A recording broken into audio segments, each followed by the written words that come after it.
to support the platform just in case anything like this happens again, you can do it by way of PayPal, Patreon, Cash App, and also by the Anchor.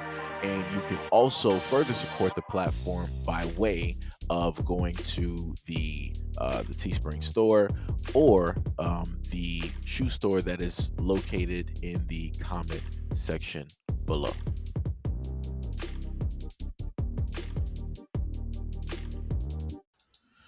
Firefighters are responding to a massive fire in Kissimmee, Florida that broke out behind a manufacturer of plastic nursery and greenhouse supplies.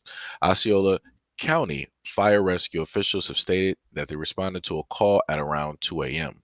Thursday morning about a fire behind nursery supplies, a plant at 2050 Ave. Officials stated that about 2 acres of pallets that had plastic planters on them were set ablaze before spreading into a 5-acre inferno. No firefighters or civilians have been harmed as workers were evacuated from the area. The plant itself is not ablaze, and first responders have worked to slow the fire's progression. A press conference Thursday stated that Deputy Chief John Haskett of Osceola County Fire stated that about 75 firefighters and 21 vehicles from Orange County, Osceola County, and Polk County are working to put out the fire, with assistance from Reedy Creek Special Improvement District that houses Walt Disney World.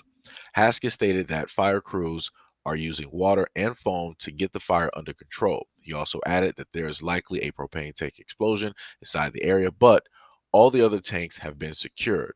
The fire is expected to be fully contained within the next 2 hours or so. And then it will take several hours to overhaul the area and deal with the large mess of melted plastics, the fire department stated. The chief also said that the cause of the fire has not yet been determined. Firefighter officials have stated that they are monitoring the air quality because of the large plumes of smoke potentially containing hazardous chemicals from the burning plastic. Chief Haskett recommended that individuals with breathing issues in the area remain inside as of now. Hazmat and Florida Department of Environmental Protection are on the scene and reporting no release of hazardous materials as of this time.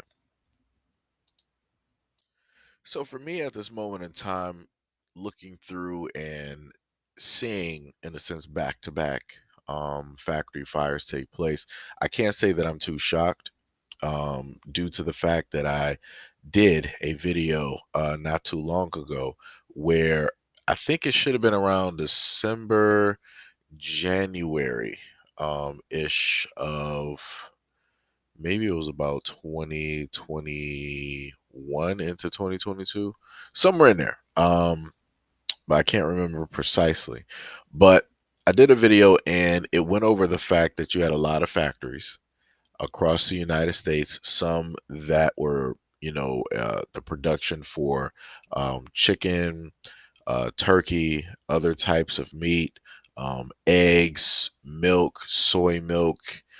Um, I think an almond milk factory might have been a hit. It was a lot of things. Anything that you can pretty much think of where the consumer, needs food. They had a factory that was hit. It doesn't matter if it was like a random fire or if a random airplane magically ran into it or some magical fire started. Somehow, some way, the factory was set ablaze and, production on whatever they were working on was stopped.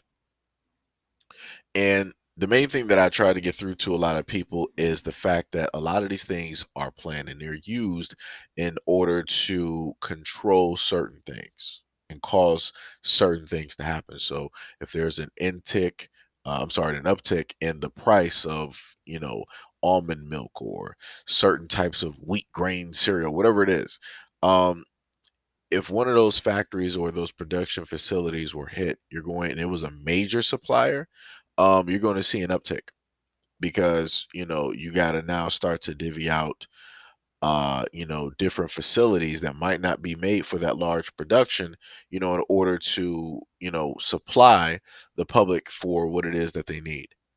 Right. So this is when you start seeing an uptick in different things of that nature. I think just recently they,